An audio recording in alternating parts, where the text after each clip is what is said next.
আসসালামু আলাইকুম। আমাদের তৃতীয় তলার ছাদের সাইডে রেলিংয়ের কাজ চলতেছে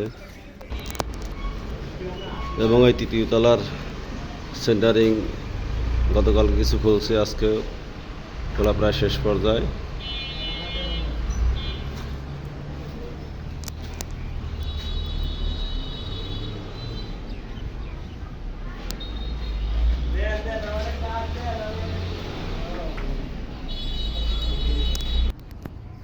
এই যে আমাদের তৃতীয় তলার রেলিংয়ের সাইডে রেলিংয়ের কাজ চলতেছে,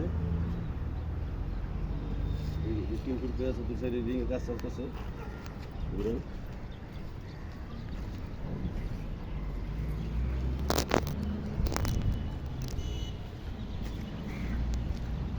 জি, সবাই দোয়া করবেন। এখন অনেক কাজ বাকি, বাকি কাজগুলো আল্লাহ সহি সালামতে সম্পূর্ণ করতে পারি। আসসালামু আলাইকুম।